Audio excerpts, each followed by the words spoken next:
Merhaba arkadaşlar, Ören Hanım YouTube kanalıma hoş geldiniz. Bugün size kağıt ipli clutch çanta yapımını anlatacağım. Çok hoş, çok güzel, çok da pratik, çabuk ilerleyen bir model. Yıldız desenli olacak. İp olarak dediğim gibi kağıt iple öreceğim. Bu tuhafiyelerde çile şeklinde satılıyor. Siz sarıyorsunuz arkadaşlar. Ben yarım çile aldım. Böyle sardım. Böyle bu şekilde iki yumak çıktı. Bir yumak yetiyor. Yani e, yarım çile de 300 gram arkadaşlar. 300 gram 150 gram yeter diye düşünüyorum. Hatta artar diye düşünüyorum. Sizinle birlikte ben de yapacağım inşallah. Şöyle ince olmasına dikkat edin alırken, yumuşatma yapmayacağım. Biraz zorluyor arkadaşlar. Sert olduğu için elinizi biraz zorlayabilir. Ama alışınca daha rahat öreceksiniz eminim. Benim elim biraz geniş olduğu için tığ olarak 2,50 milimetrelik tığla öreceğim. 4 numara tığ kullanacağım. Ama sizin eliniz sıkıysa daha kalın uçlu tığlarla örebilirsiniz. 5 ya da 6 numara tığlarla örebilirsiniz. Evet, ne kullanacağım? Şöyle sap olarak arkadaşlar bu şekilde deri aparat da alabilirsiniz ya da beraber örüp şöyle şuna geçirebiliriz. Hatta buna da gerek yok. Onu da videoda anlatacağım sapını nasıl yapacağınızı. Sapsız da kullanabilirsiniz. O şekilde kullanabilirsiniz. Boyut olarak da e, size en son santim olarak kaç santim olduğunu söyleyeceğim arkadaşlar. Evet, hatta zincir çekeceğiz. Zincirin santim olarak boyutunda vereceğim birazdan. Evet, hadi bakalım başlayalım. Bismillahirrahmanirrahim. Dediğim gibi yıldız desenli olacak. Zincirlerimizi biraz hafif elimizi sıkı tutarak çekelim. Çünkü yıldız deseni yaparken biraz toplayacak modelimiz. Bu şekilde 46 tane zincir çekelim. Kağıt iple değil de makrome ipiyle de örebilirsiniz arkadaşlar. Makrome ipiyle de çok şık duruyor bu model. Evet, 46 tane zincir çekip döneceğim. Evet, 46 tane zincir çektim. Şöyle boyut olarak ne kadar oldu? Kaç santim olmasını istiyorsanız o kadar fazla zincir çekebilirsiniz. Şöyle bakın 27 santim olmuş. 46 zincir 27 santim oldu, yeterli diye düşünüyorum. Daha geniş olsun istiyorsanız daha fazla zincir de çekebilirsiniz. Yıldız deseni biraz da topluyor, ona göre ben zincirlerimi biraz sıkı çektim. Evet, sık iğne yapacağız. Şöyle ikinci zincire batıyorum, sık iğne yapıyorum. Sık iğnelerini de aynı zincir çektiğim gibi biraz sık tutarak yapacağım elimi. Dediğim gibi yıldız deseni de toplayacak. Sıradaki zincire geçtim, sık iğne yapıyorum. Sıradaki zincire geçtim, sık iğne yapıyorum.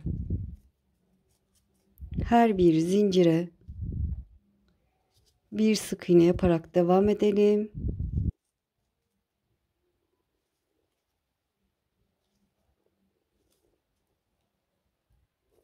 Şöyle arada düzeltin arkadaşlar, çünkü sert bir ip.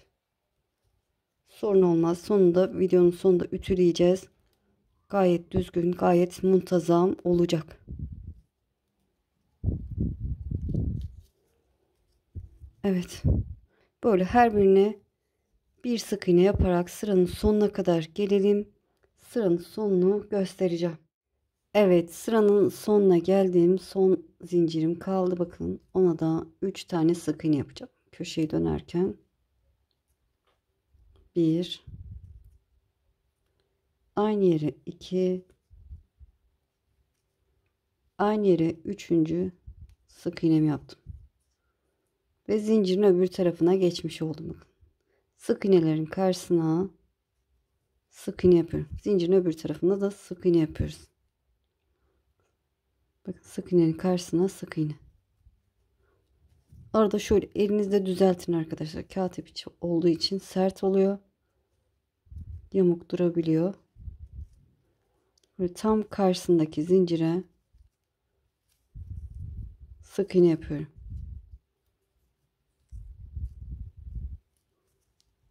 Böyle yine her birine bir batarak sıranın sonuna, yani buraya kadar gelelim.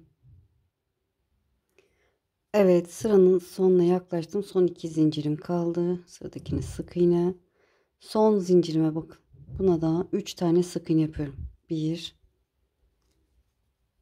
2 3.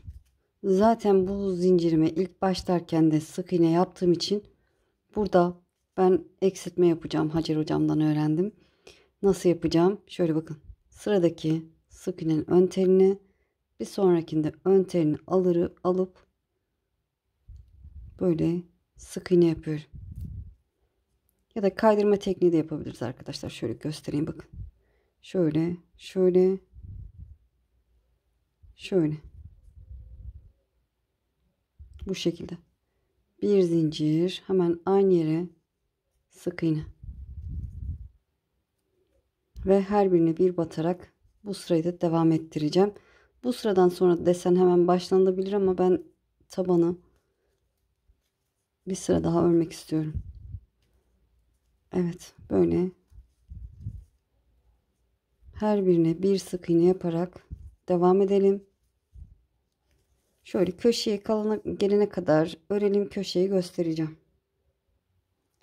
Evet, köşeye kadar geldim. Köşede ne yapmıştık? 3 tane sık iğne yapmıştık dönerken. Şimdi ilk sık iğnenin üzerine 2 tane sık iğne yapıyorum. 1, aynı yere 2. Sıradakine geçtim. 1, aynı yere ikinci sık iğnemi yapıyorum. Sıradakine geçtim. 1, aynı yere 2. Ve her birine bir sık iğne yaparak devam ediyorum. Şöyle. Evet, her birine bir batarak devam edelim. Sıranın sonuna kadar gelelim.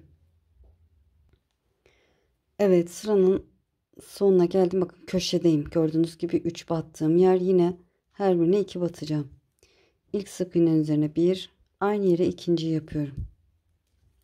Sıradakine geçtim. 1, aynı yere 2. Şöyle dediğim gibi elinizle çekiştirin, düzelir. Sıradakine geçtim. 1, aynı yere 2. Ve karşımda ilk yaptığım sık iğnem var. Batıyorum. İlmeği aldım. İlmeği içinden geçirdim. Evet, artık desenime başlayacağım. 2 sıra yeterli diye düşünüyorum. 3 zincir çekiyoruz. 1, 2, 3. İkinci zincire giriyorum. İlmek alıyorum. Şöyle.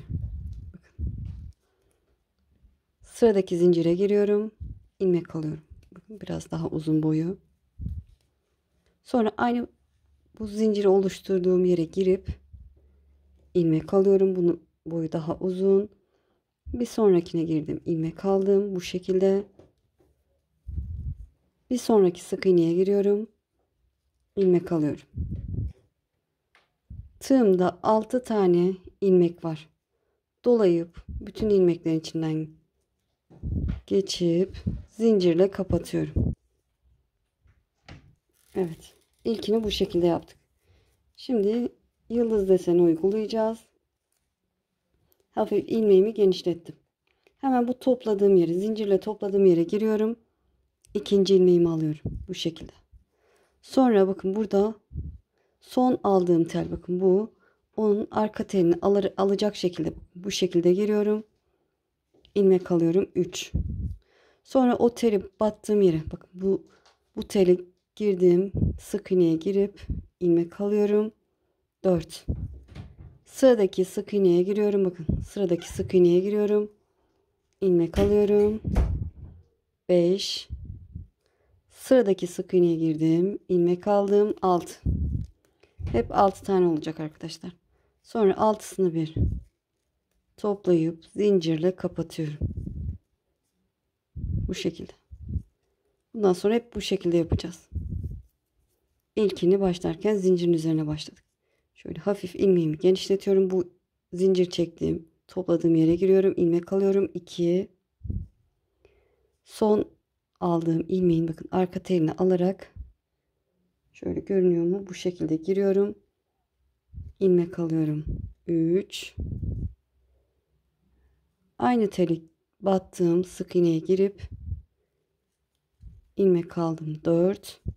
Sıradaki sık iğneye girdim. İlmek aldım. 5. Sıradaki sık iğneye girdim. İlmek aldım. 6. Yani 2 sık iğne ileri gitmiş olduk. 6 tane ilmeğim var. Dolayıp hepsini bir zincirle kapatıyorum. Bu şekilde. Tekrar göstereceğim. Hafif ilmeğimi genişlettim. Buraya giriyorum. İlmek alıyorum. 2. Bu son aldığım ilmeğin arka teline girip bu şekilde ilmek alıyorum. 3. O son telin battığım sık iğneye girip ilmek alıyorum. 4. Şöyle sıradaki sık iğneye girdim. İlmek aldım. 5. Sıradakine girdim. Sıradaki sık iğneye girdim. İlmek aldım. 6. Ve altısını bir kapatıyorum. Zincir çekiyorum. Şöyle çektirin düzelsin. İlmeğimi hafif genişlettim. Yuvaya girdim. İlmek aldım. Tekrar gösteriyorum. En son tele bakın bu şekilde telin içine girip ilmek aldım. 3. O teli battığım sık iğneye girip ilmek alıyorum. 4. Sıradakine girdim. 5. Sıradakine girdim. 6. Ve altısını bir kapatıyorum. Ve tekrar o kapattığım yere girip ilmek alıyorum. 2.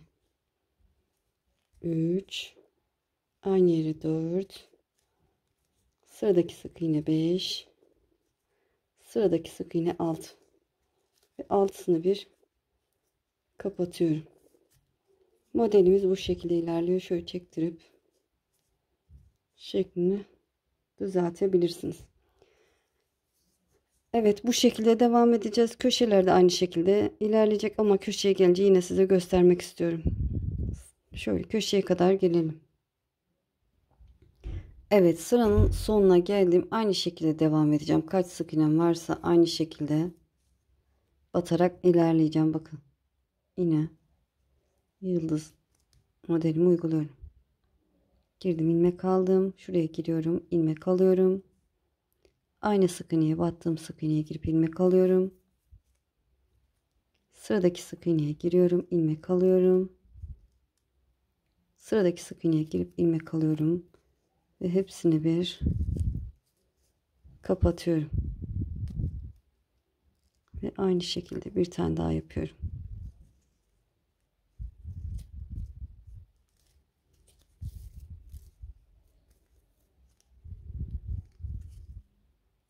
Alt ilmek olunca kapatıyorum.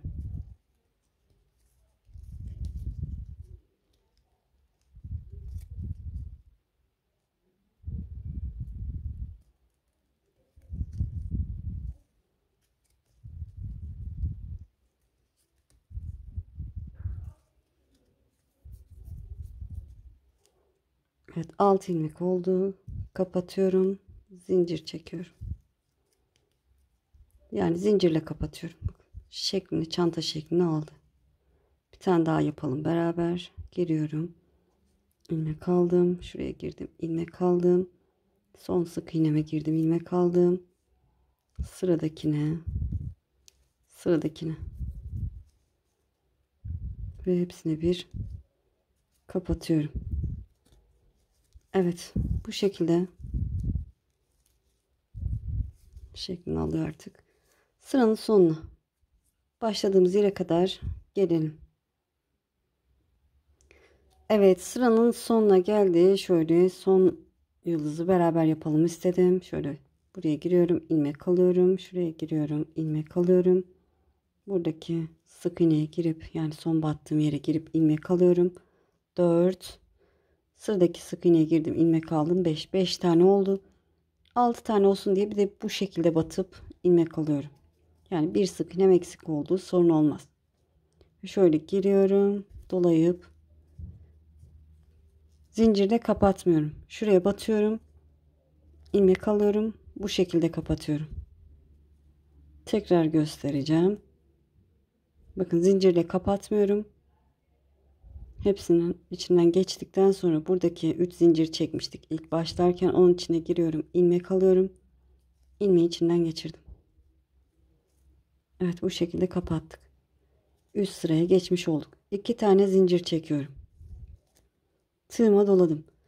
Bu sırada ne yapacağız? Şöyle bakın. Buradaki topladığımız yıldızın içine giriyorum. İlmek alıyorum. Dolayıp tek seferde çektiğim çakma sık iğne ama boyu uzun, gördüğünüz gibi. Doladım. Aynı yere giriyorum. İlmek alıyorum. Dolayıp tek seferde çektiğim çakma sık iğne. Tığıma doladım. Sıradaki yıldızın bu ortasına giriyorum. İlmek alıyorum. Tek seferde çekiyorum. Doladım. Aynı yere giriyorum. İlmek alıyorum. Dolayıp tek seferde çekiyorum. Çakma sık iğne ama boyu uzun arkadaşlar. Gördüğünüz gibi. Doladım. Sıradakine giriyorum. İlmek alıyorum. Doluyorum. Tek seferde çekiyorum. Doladım. Yıldızın içine bir daha girip tek seferde çektiğim çakma sık iğne. Her yıldızın içine 2 tane çakma sık iğne yapıyorum. Ama neredeyse trabzan boyunda. Şöyle bakın. Yıldızın üst kısmını yapmış oluyoruz. Doluyorum. Sıradaki yıldızın yıldızı topladığımız yere girip ilmek alıp tek seferde çekiyorum. İlmek alıyorum, doluyorum, tek seferde çekiyorum. Doladım, sıradakine geçtim, ilmek aldım, dolayıp tek seferde çekiyorum. Böyle bu sıramız bu şekilde ilerliyor.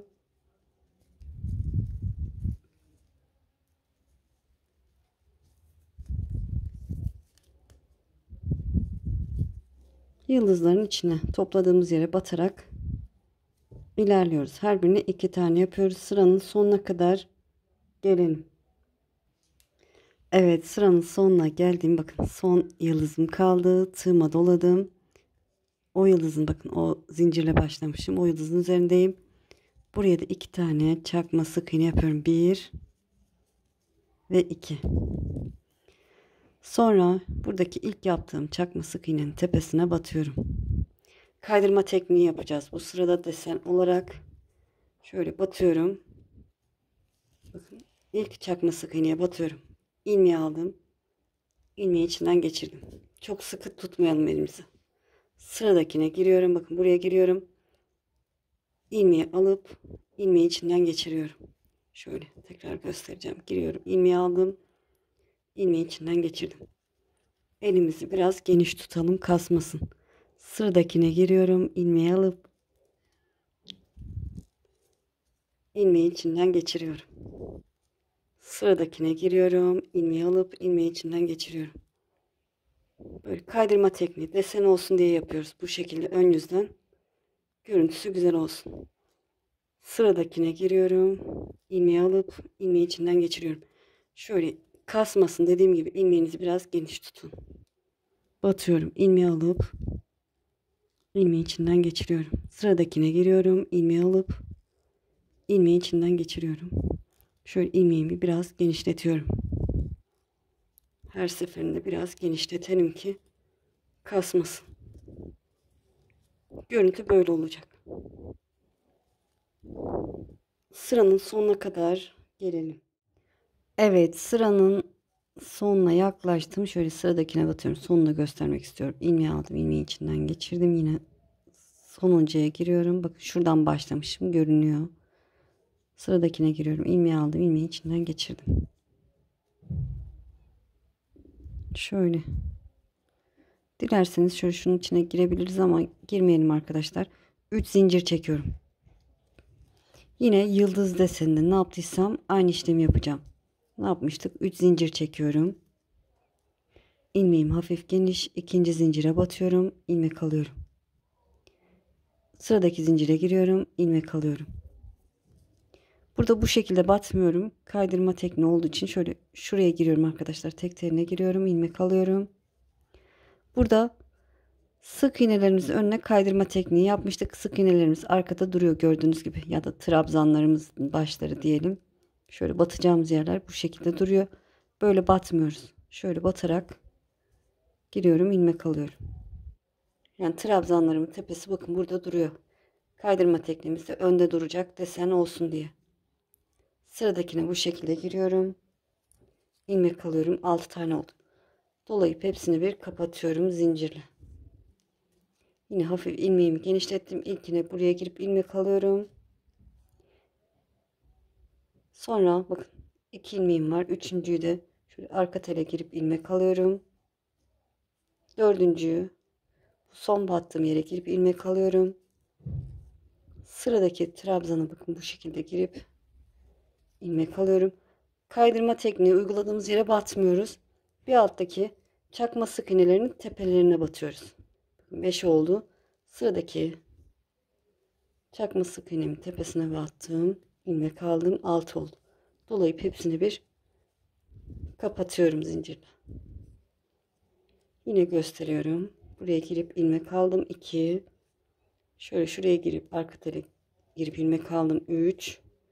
Son battığım bakın buraya girip ilmek aldım. 4. Sıradaki çakma sık iğneye girdim. İlmek aldım. 5. Sıradaki çakma sık iğneye bakın bu şekilde batıyorum. Kaydırma tekniklerimiz ön tarafta duruyor. Giriyorum. İlmek alıyorum. 6 ve dolayıp kapatıyorum. Böyle. Bir daha göstereceğim. Girdim, ilmek aldım. 2 oldu. Arka tele girdim, ilmek aldım. 3. Son aynı yere bakın. Battığım yere giriyorum. İlmek alıyorum. 4. Sıradaki bakın çakma sık iğneye batırıyorum. Kaydırma tekniği burada önde duracak. Şöyle şu şekilde. Bakınca anlarsınız. Girip ilmek alıyorum. 5. Sıradakine şöyle şu şekilde girip ilmek alıyorum. 6 ve kapatıyorum. Bir daha göstereceğim arkadaşlar. Kusuruma bakmayın. Daha iyi anlatabilmek adına girdim, ilmek aldım. 2 oldu. Arka tele girdim, ilmek aldım. 3.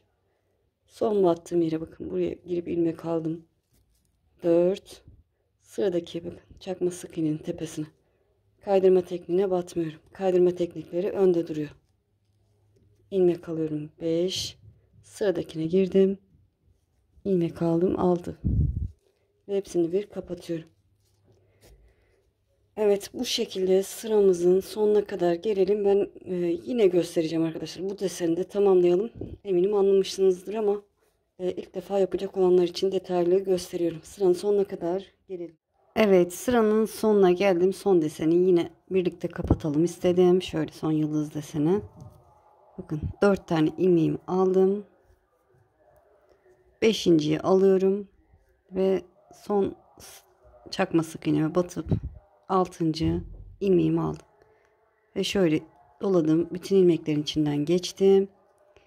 Bu başlarken 3 zincir çekmiştik. O 3 zincirin tepesine yani en üsttekine batıyorum. İlmeği alıp ilmeği içinden geçiriyorum. Evet, bu şekilde kaydırma tekniğiyle bir üst sıraya geçmiş oldum. Şimdi ne yapıyoruz? 3 zincir çekiyoruz. Şöyle 1 hatta 2 çekelim yine. 2 zincir çektim. Ne yapmıştık? Tığıma doladım. Sıradaki yıldızın ortasına bakın. Buraya batarak çakma sık iğne. Böyle dolayıp tek seferde çektim. Çakma sık iğne. Doladım. Aynı yere bir tane daha çakma sık iğne yapıyorum. 2 oldu. Tığıma doladım. Sıradaki yıldızın ortasına giriyorum. Çakma sık iğne. Burada ikinci sırada ne yaptıysam aynı işte. Doladım. Aynı yere bir çakma sık iğne daha yapıyorum. Doladım. Sıradaki yıldızın ortasına giriyorum. 1 2 çakma sık iğne yapıyorum. Doladım. Sıradakine 2 çakma sık iğne. 1 2. Evet, bu şekilde sıramızı tamamlayalım. Sıranın sonuna gelelim. Evet, yıldızlarımızı tamamladık. Son 2 taneyi yaptım ve bakın buna da yapmayı unutmuyorum sonuncuya. İlk bakın zincirin öncesindeki yıldıza da 2 tane çakma sık iğne yapmayı unutmadım. Şimdi ilk yaptığım çakma sık iğneye bakın. Kaydırma tekniği yapacağız. Nasıl yapıyorduk? Şöyle şuraya batıyorum. Şöyle ilk çakma sık iğneye batıyorum. ilmeği alıp ilmeği içinden geçirdim. Sıradaki çakma sık iğneye batıyorum. İlmeği alıp ilmeği içinden geçirdim. Sıradakine batıyorum. İlmeği aldım. İlmeği içinden geçirdim. Şöyle hafif genişletiyorum ki kasmasın. Batıyorum. İlmeği alıp ilmeği içinden geçiriyorum. Böyle. Bilirsiniz artık 2 desen göstermiş oldum. Bir üst sıraya geçişte bilirsiniz. 2 desen yaptık. Bu şekilde toplamda 7 ya da 8 desen olana kadar örelim arkadaşlar. Elinizin sıkılığına, genişliğine göre 8 ya da 7 desen ne kadar örmek isterseniz yapalım. Sonrasını göstereceğim. Evet, gördüğünüz gibi tamamladım. 8 sıra desen uyguladım. Beraber sayalım. 1, 2, 3, 4, 5, 6, 7 ve 8. Yeterli olduğunu düşünüyorum. Son olarak bir sırada sık iğne yapacağım. Şunu söylemeyi unutmuşum arkadaşlar. Bu desenleri arada sayın ya da zaten üst üste denk geliyor. Bakarsınız üst üste denk gelmediyse oradan da yanlış yaptığınızı anlayabilirsiniz ya da arada sayın arkadaşlar. Benimki 48 desen gitti hep. Evet, sık iğne yapacağım. Şöyle karşıya kaydırma tekniği uyguladım. En son desenimi yaptıktan sonra şöyle arka tele batarak sık iğne yapacağım. İlk önce bir zincir çekeyim. Sık iğne yapıyorum.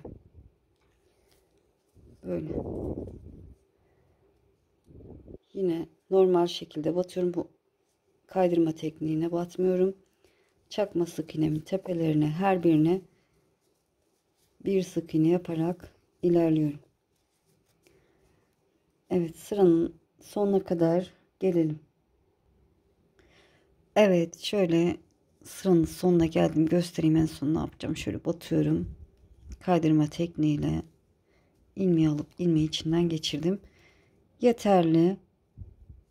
Bir sıra daha sık iğne gidebilirsiniz. Boyun kısa olduğunu düşünüyorsanız. Şöyle içeriden ilmeğimi içeri çekeceğim.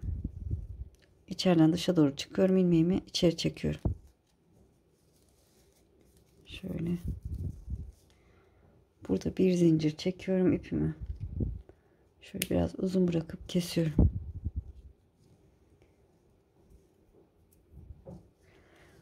Astar siz kendiniz de dikebilirsiniz. Yaptırabilirsiniz. Ağız kısmı genişliğine göre fermuar da alıp dikebilirsiniz. Ama astar olursa daha güzel olur. Ben şimdilik astar dikmeyeceğim. Evet, dönünce inşallah yapacağım. İstek olursa astar nasıl yapılır, nasıl dikilir videosunu çekebilirim arkadaşlar. Fermuar ya da astar diktikten sonra şöyle bir tuhafiyelerden bu şekilde aparat alıp şöyle bakın şöyle geçirip de kullanabilirsiniz. Şöyle şu şekilde. Şimdi gelişi güzel geçiriyorum ama bulamam derseniz, eğer ki bulamam derseniz şöyle bunu ütüleyeceğim arkadaşlar. Şimdi ütüleyip döneceğim. Bulamam derseniz sizinle birlikte beraber yapalım birazdan. Evet. Önce ütüleyeyim. Ütülenince nasıl duracak ve nasıl ütüleyeceksiniz onu söyleyeceğim. Ütüleyip döneceğim. Evet, ütüledim. Nasıl ütüledim arkadaşlar? Buharlı ütü yaptım. Evet, iyice bastırarak buharlı şekilde ütüledim. Üçüncü derecede ütüledim arkadaşlar. Yani sıcaklık önemli değil. Bastıraraktan şöyle ütülersiniz düzenli bir şekilde. İç kısmına şöyle ütüleyebilirsiniz. Gayet düzgün oldu. Gördüğünüz gibi. Evet, şeklini aldı. Şimdi sapının yapımına geçelim. Evet, ipimi aldım. Şöyle 2 tane zincir çekelim. Elimizi biraz geniş tutalım. 1 2 zincir çektim. İlk yaptığım zincire sık iğne yapıyorum. Başına dolamadan batıyorum şöyle. Sonra modelimi şöyle sola doğru yatırıyorum. Bakın sola doğru yatırdım. Şuradaki teli alarak sık iğne yapıyorum. Yine sola doğru çeviriyorum. Hep sola doğru çevireceğiz. Bakın şöyle çeviriyorum. Şuraya batarak sık iğne yapıyorum. Yine sola doğru çeviriyorum. Buradaki iki teli alarak sık iğne yapıyorum. İpinizi iki kat yaparsanız daha kalın olur. Evet, yine sola doğru yatırıyorum. Bu şekilde iki teli alarak sık iğne yapıyorum. Yine sola doğru yatırdım. İki teli alıyorum. Sık iğne yapıyorum. Sola doğru yatırdım. İki tele batarak sık iğne. Bu kadar kolay. Sola doğru yatırdım. Bu iki teli batarak sık iğne. Sola doğru çeviriyoruz. Hep sola doğru çeviriyoruz. Böyle.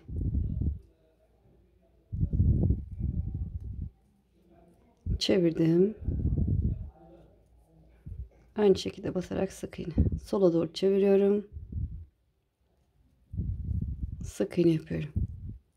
Çevirdim. Buraya batarak sık iğne. Çevirdim.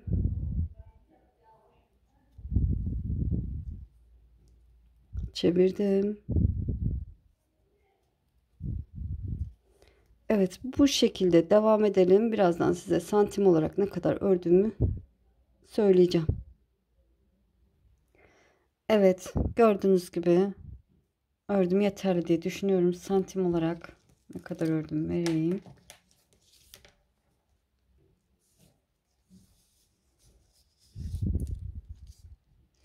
Evet, 34 santim olmuş.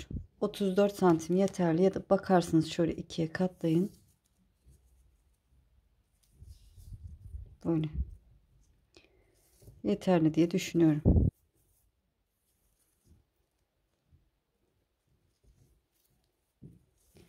Evet, şöyle şu şekilde ikiye katlıyorum.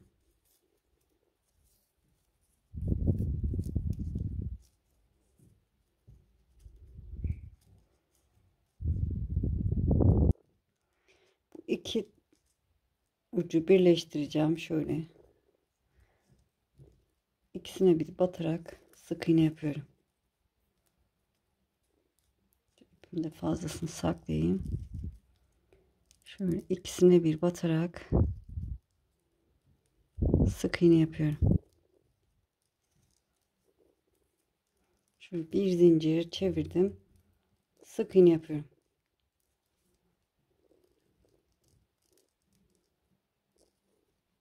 Şöyle bir aparatım var.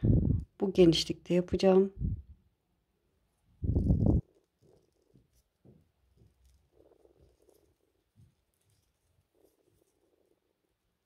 Evet, buraya iki sık iğne yapıyorum.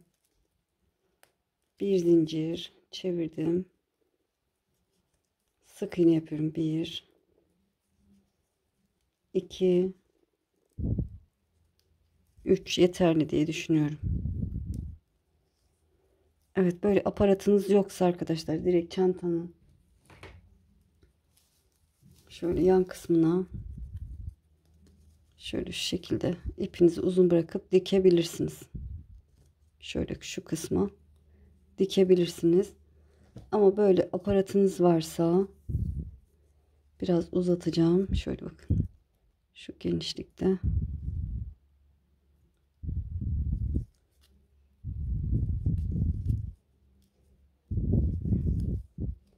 Üç sık iğne yapıyorum.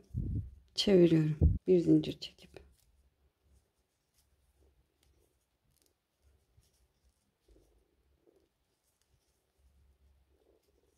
Bir zincir çevirdim.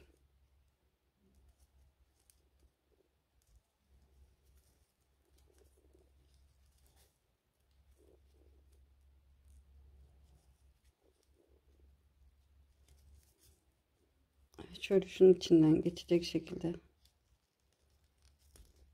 böyle yaparsınız.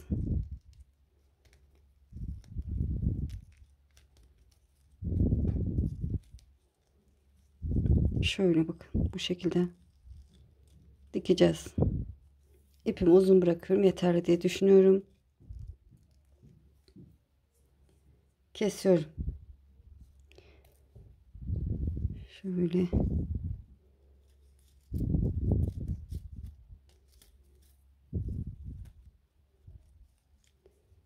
Kaydırma tekniğiyle de sabitlenebilir. İğne yardımıyla da sabitlenebilir. Şöyle. Böyle zor olur derseniz dediğim gibi iğne yardımıyla da burayı birleştirebilirsiniz. Şöyle sıradakine batıyorum. Alttan ipimi aldım. Yukarı çekip içinden geçiriyorum. Evet, şöyle tamamlayıp döneceğim. Evet, gördüğünüz gibi bu şekilde yaptım. Şöyle burayı açıyorum. Şöyle çantanın neresinde olmasını istiyorsanız, hangi tarafında, şöyle şuraya geçiriyorum.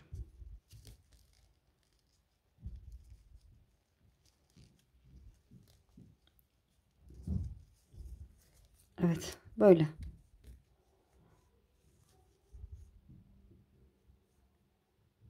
Evet, böyle tamamlandı arkadaşlar. Çok hoş, çok güzel oldu. Bu şekilde de kullanılabilir. Bu şekilde hazırda kullanabilirsiniz. Size kalmış, nasıl kullanmak istiyorsanız. Şöyle. Astar fermuarda bitince çok hoş, çok güzel olacak. İnşallah anlatımdan memnun kaldınız. Beni izleyerek yaptığınız için çok çok teşekkür ederim. Kanalıma abone değilseniz abone olursanız sevinirim. Şöyle santim olarak vermedim, çok özür dilerim. Şöyle 26 santim arkadaşlar. En olarak 26 santim, boy olarak da 21,5 santim olmuş. Şöyle 21,5 santim olmuş, ideal diye düşünüyorum. Şöyle boyut olarak şöyle elle bakarsanız bu şekilde. Evet, inşallah dediğim gibi anlatımdan memnun kaldığınız, beni izleyerek yaptığınız için çok çok teşekkür ederim. Kanalıma abone değilseniz abone olursanız sevinirim. Videolarımı beğenip paylaşırsanız, yorum yaparsanız bana destek olmuş olursunuz. Örgü çanta kursuna gidiyorum arkadaşlar. Bu tür çantaları size daha çok yapacağım inşallah. Beraber yapacağız. Takipte kalın. Böyle güzel bir çantamız oldu. Sizi çok seviyorum. Kendinize iyi bakın. Allah'a emanet olun. Hoşça kalın.